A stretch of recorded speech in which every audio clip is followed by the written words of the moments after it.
The sting cut deep, sharper than any physical wound. It wasn't just the words, but who they came from. Pastor Michael, a man I had looked up to, a pillar in our community, stood on the pulpit, bathed in the soft glow of the sanctuary lights. His voice, usually so comforting, now carried an edge of public dismissal. We were live, streaming to hundreds, and he chose that moment to make an example of me. Brother John here believes walking in the Spirit is merely following fleeting feelings, Pastor Michael announced, a condescending smirk playing on his lips. His eyes, usually warm, held a cold, analytical gleam as they scanned the congregation, making sure everyone understood his point. How quaint.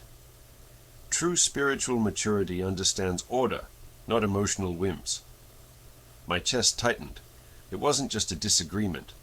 It was a public shaming, a deliberate undermining of my earnest search for a deeper connection with God.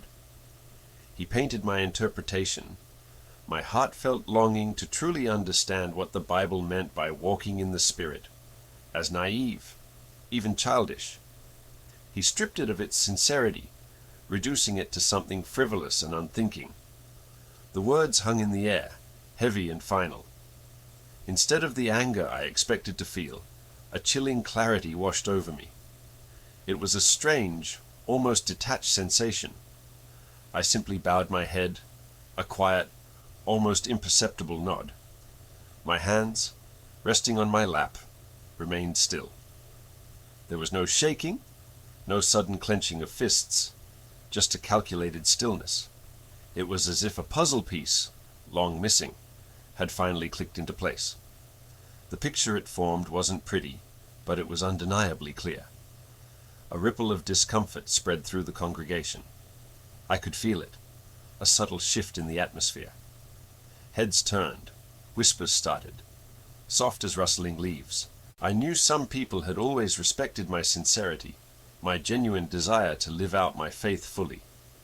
They had seen my quiet devotion, my willingness to help, my honest questions in Bible study. For them, Pastor Michael's words must have landed differently. The initial seeds of doubt about his leadership, about his judgment, were sown right there, in that moment, in the minds of those who valued authenticity above all else. The seeds of discord he sowed would soon bear bitter fruit for him, not for me. Slowly, deliberately, I lifted my head. My eyes, now completely devoid of the hurt and confusion that had clouded them moments before, fixed on Pastor Michael. There was a new resolve in my gaze, silent but firm. It was a promise, not of vengeance, but of truth. The audience, though perhaps not fully understanding the depth of what had just passed between us, sensed an impending shift. They felt the quiet storm brewing beneath the surface, the calm before a very different kind of reckoning. Before we continue, subscribe to the channel and tell us where you are watching from in the comments. My story, or at least the part that led to that moment in church, really began much earlier, rooted deep in the quiet, devout community where I grew up. It was a small, rural town in America, the kind where everyone knew everyone, and Sundays revolved around church. Our lives were grounded in strong Christian traditions that shaped everything, from how we spent our weekends to how we raised our children. Life had a rhythm to it there. Sunday mornings meant polished shoes, starched shirts, and the familiar hymns echoing through our old wooden church.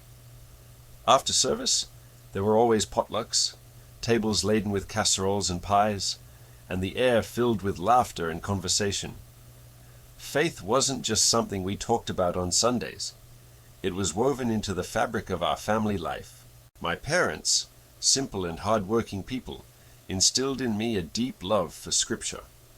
They taught me to read the Bible not just as a book of rules, but as a living word, a guide for daily living. We'd sit around the kitchen table, sometimes after dinner, and read passages together, discussing what they meant to us. These were moments I cherished, moments that built the foundation of my faith. But even with all that grounding, I harbored a deep desire for something more, something beyond mere doctrine. I longed for a more intimate, experiential understanding of God. The Bible spoke of walking in the Spirit, and I yearned to truly live that out, not just understand it intellectually.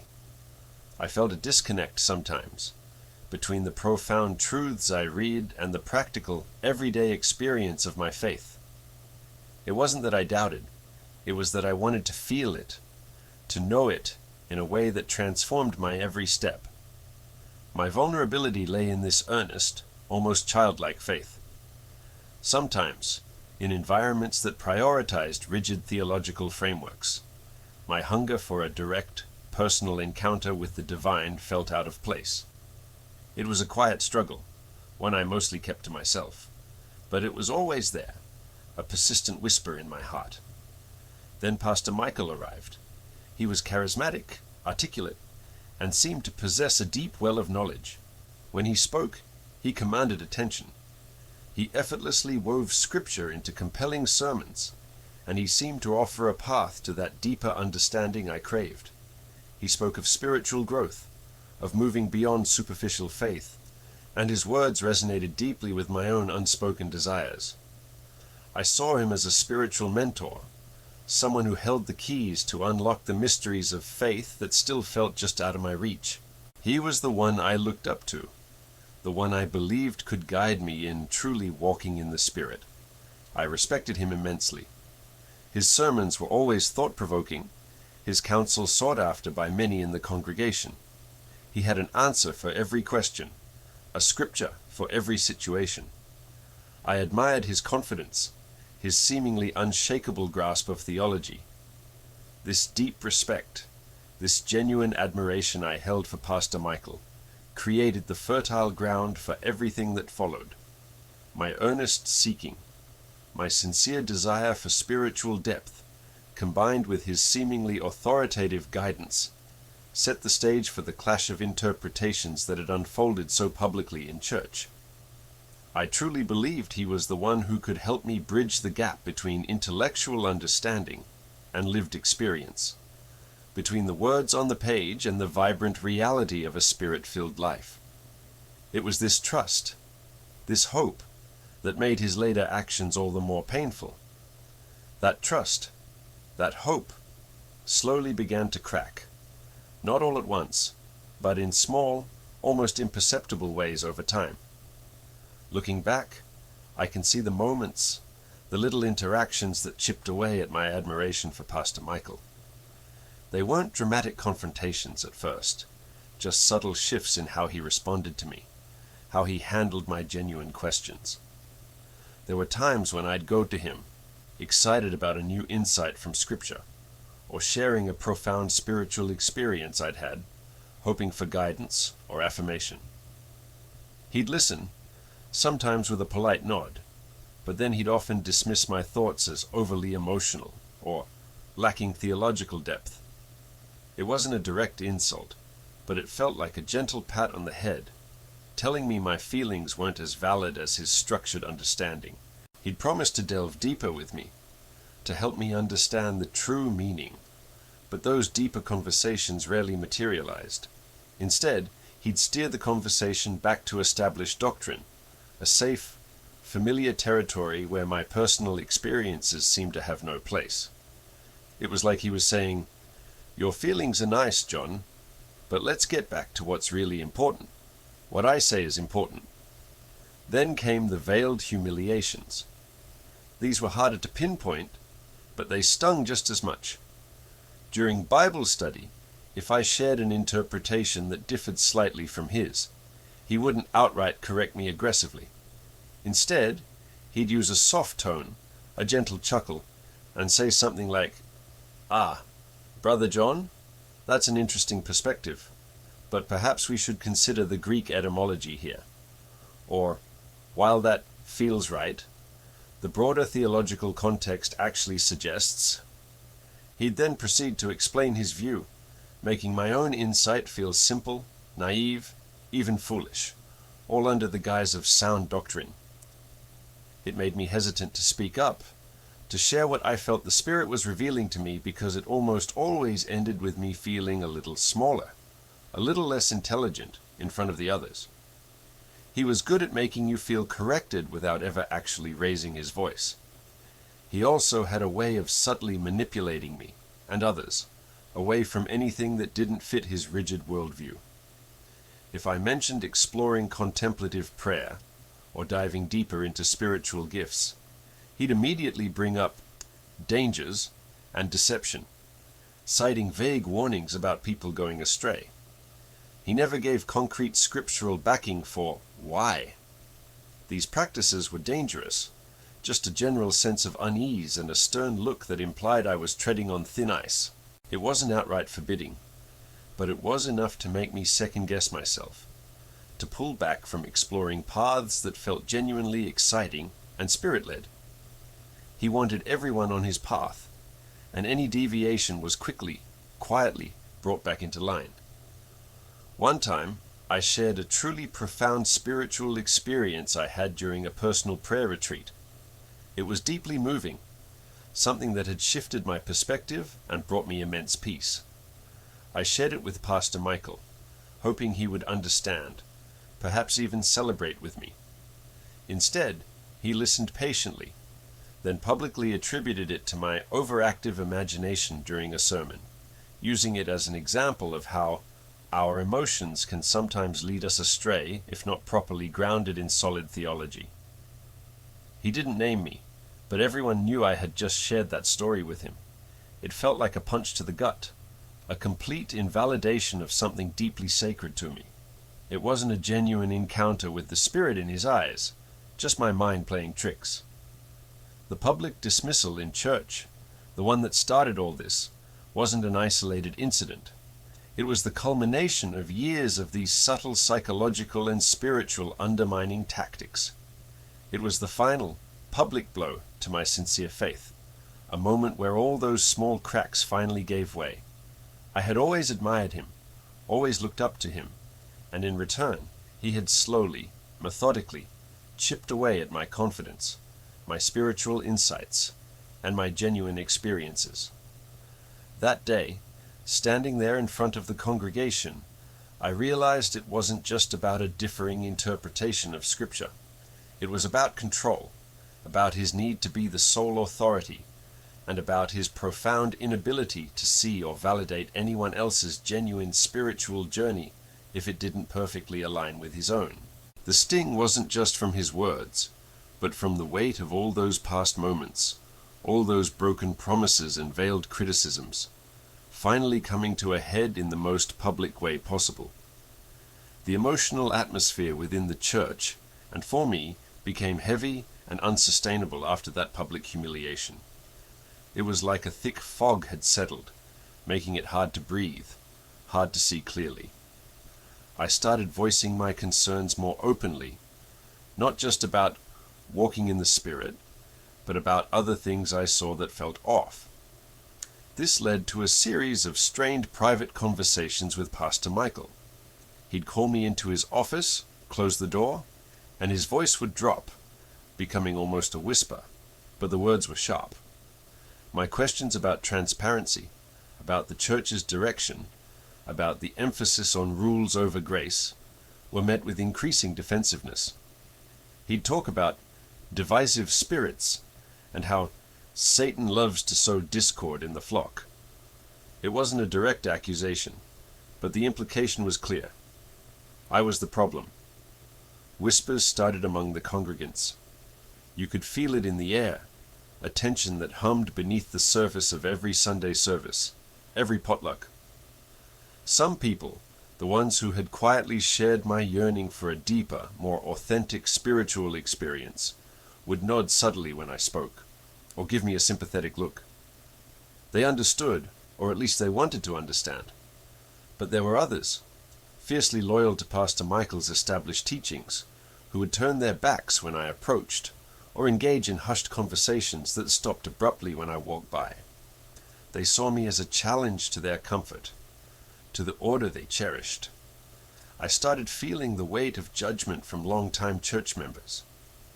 People who had known me since I was a child, who had seen me grow up in the faith, began to distance themselves. Invitations to social gatherings stopped coming. Smiles became tighter, less genuine. I was slowly being viewed as a troublemaker, or worse, a heretic, for daring to question the man at the pulpit. My own family, always supportive, expressed concern about the growing rift. They loved me, and they loved the church, and they were caught in the middle, feeling the pressure from both sides. It was a lonely feeling, walking into a place that used to feel like home, only to be met with coldness from familiar faces. Pastor Michael, sensing the shift, became even more authoritarian in his sermons. He never named me directly, but his words were clearly aimed at me, at anyone who dared to think differently.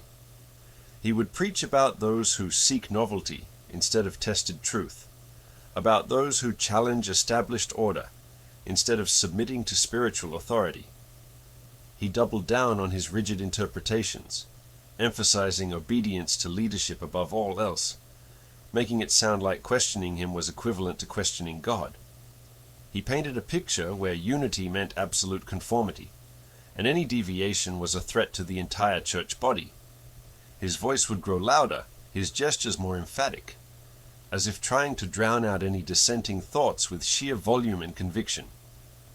This was the moment of greatest emotional suffocation for me. I felt isolated, misunderstood, and completely alone in my convictions. It was like being trapped in a small windowless room, the air getting thinner and thinner.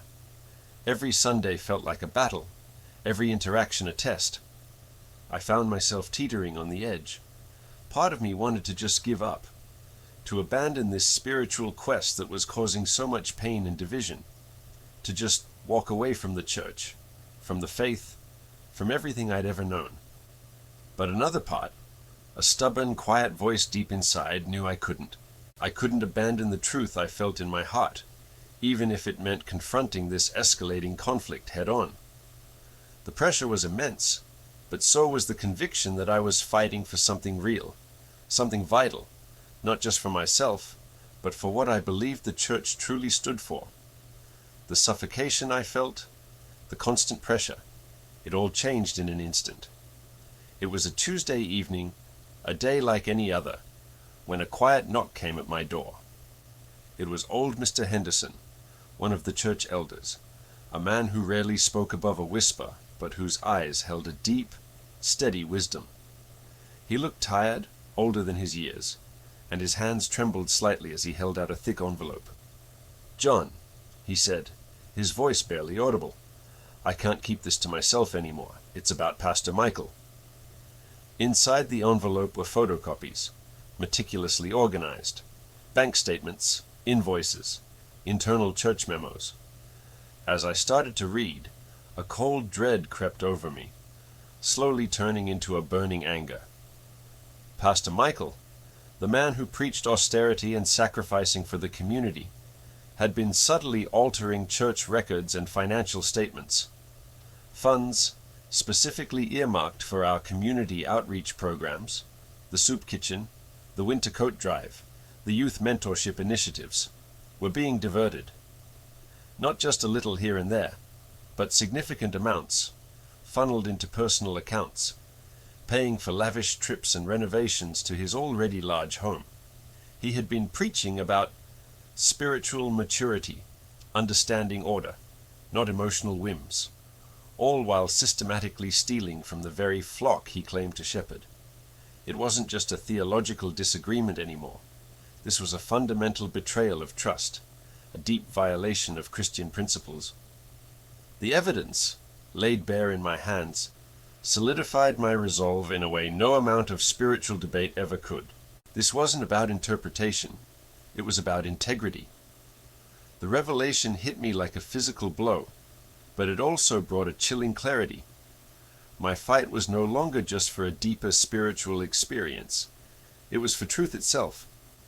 While I was grappling with this devastating discovery, Pastor Michael, oblivious to the fact that his secrets were now out, was simultaneously escalating his own extreme behavior. He must have sensed the subtle shifts in congregational loyalty, the quiet questions, the growing unease. He must have felt my influence, even though I hadn't yet spoken a word about the finances. In a Sunday sermon that felt more like a political rally than a worship service, he announced a new, highly restrictive doctrine.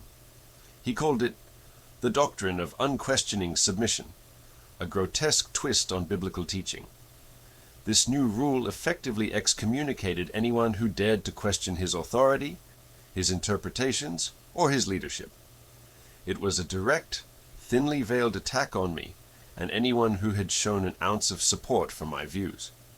He declared that any dissent was a sign of a divisive spirit, and that such individuals were enemies of the church, to be cast out for the sake of unity. The audacity of it, the sheer hypocrisy, was breathtaking. He was building his own little kingdom, demanding absolute fealty, all while lining his pockets with the community's trust and generosity. But his overreach, his desperation, created an unexpected opportunity. Mr. Henderson, who had clearly been watching Pastor Michael for some time, and had collected these documents with great personal risk, also knew of a way forward. He told me about the Regional Church Council, a body with the authority to investigate and intervene in serious matters concerning local congregations and their leadership. They had a reputation for fairness, and more importantly, for holding pastors accountable. This was it. This wasn't just a whisper campaign or a theological debate anymore. This was concrete evidence, a legitimate path to expose the truth and bring an end to Pastor Michael's destructive reign.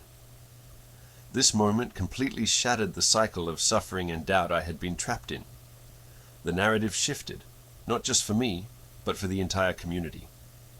It moved from my personal spiritual struggle for understanding to a fight for truth and integrity within the very heart of the church community. It was terrifying, but also finally empowering. The weight of what I had discovered and the path I was now on settled on me like a heavy blanket. I felt a profound emotional turmoil. Fear gnawed at me. Fear of reprisal from Pastor Michael and his loyalists. Fear of failing. Fear of the unknown outcome. What if no one believed me? What if I was ostracized, not just from this church, but from the wider Christian community I had always known? Doubt crept in, a cold, insistent voice asking if I was truly doing the right thing. Was tearing apart the church the answer, even if it was for truth? The sadness over the broken trust, the shattering of the community I loved, was immense. I questioned everything, wrestling with the implications of my actions. I grappled with the shame of having admired and trusted Pastor Michael for so long. How could I have been so blind? This feeling of personal failure was almost as heavy as the fear of what was to come. I worried about being seen as the one who tore the church apart, even though his actions were the true wedge. The thought of being blamed, of becoming the villain in this story, was a constant nagging worry. One night, the pressure became too much. I broke down, completely overwhelmed. The tears came, hot and fast, a release of all the fear, shame, and anger that had been building inside me for months. I cried for the church, for the deceived congregation, and for the naive young man I used to be, who had looked up to Pastor Michael with such reverence. In that moment of utter emotional exhaustion, I prayed. I didn't have fancy words, just a raw, honest plea for guidance and strength. And in that prayer, a sense of purpose solidified. I remembered why I had started this journey, to truly walk in the Spirit. And walking in the Spirit, I realized, meant walking in truth, even when that truth was painful and difficult. It meant having courage. As whispers of the financial irregularities began to circulate, some congregants, who had initially been staunchly loyal to Pastor Michael, started to show cracks in their unwavering support. They didn't openly side with me, but their questions, though quiet, were noticeable. They became hesitant allies, their trust in the pastor visibly shaken. Others, however, remained fiercely devoted to Pastor Michael. They turned hostile towards me, their eyes filled with accusation and anger. They called me a slanderer, a divider, someone trying to destroy the church from within. It was a painful experience to face the scorn of people I had worshipped alongside for years. The cultural dynamics of our community made this even harder. There was a deep-seated respect for church leadership, ingrained in generations. Challenging a pastor, especially one as charismatic as Michael, felt almost sacrilegious to many.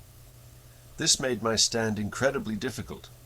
People were reluctant to believe that someone in such a position of spiritual authority could be so corrupt. They preferred to believe I was mistaken, or worse, malicious.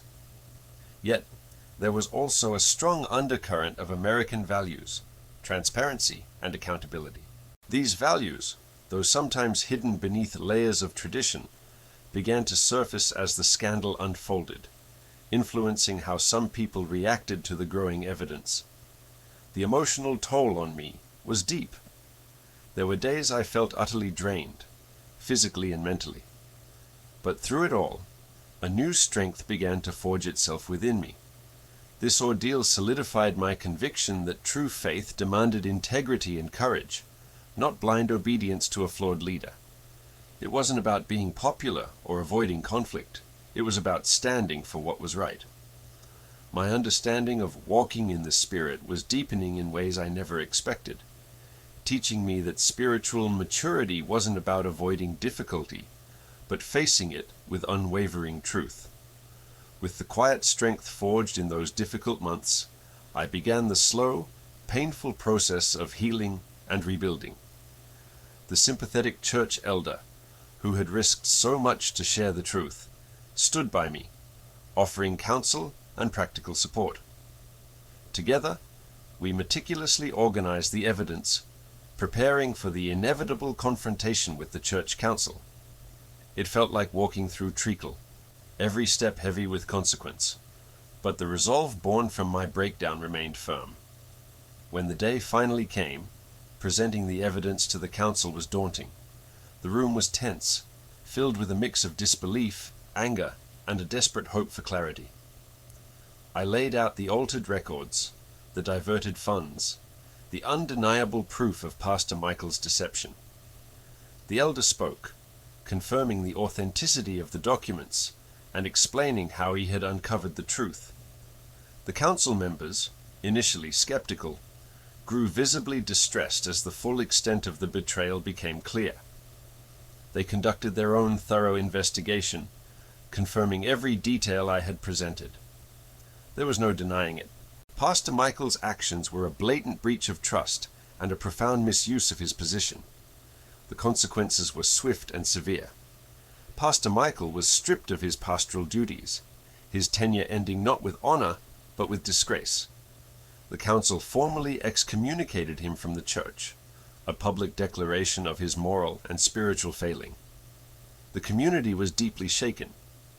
It was a wound that would take a long time to heal. The news spread like wildfire, not just through our small town, but to other churches that had once admired Pastor Michael. There was a period of intense reflection and difficult conversations within the congregation. People questioned everything they thought they knew, wrestling with how such a betrayal could have happened under their very noses. In the aftermath, the church entered a period of re-evaluation. It was a painful, messy process, but also a necessary one. The council, acknowledging the deep scars left by Michael's leadership, appointed a new interim pastor. This individual was a stark contrast to Michael, humble, transparent, and genuinely committed to spiritual truth, not personal power. He emphasized healing, open dialogue, and a return to the core principles of faith, focusing on community and integrity. I didn't seek a leadership role, content to simply be a part of the healing process. Yet my voice, once dismissed, now carried a new weight. I became a respected figure within the community, known for my integrity and unwavering faith, not just in doctrine, but in the power of truth. People came to me, not for answers to complex theological questions, but for guidance on how to navigate the messy realities of faith and betrayal. Reflecting on the entire journey, I understood that walking in the Spirit was far more complex than I had initially imagined. It wasn't just about fleeting emotional experiences or profound spiritual highs. It was about embodying truth, integrity, and courage in the face of adversity. It meant having the discernment to see through deception, even when it came from someone you once respected. It meant standing for what was right, even when it cost you dearly, even when it meant challenging established norms and facing down the very people you worshipped alongside. True spiritual maturity, I realized, involved a deep well of resilience, a willingness to confront uncomfortable truths, and an unwavering commitment to righteousness. The community, though scarred by the betrayal, emerged stronger. We had learned a harsh, yet invaluable lesson about the true meaning of spiritual leadership and communal accountability. We learned that faith isn't blind. It requires open eyes, a discerning heart, and the courage to demand integrity from those who lead us. The journey had been arduous, but it had ultimately led to a deeper, more authentic understanding of what it truly meant to walk in the Spirit.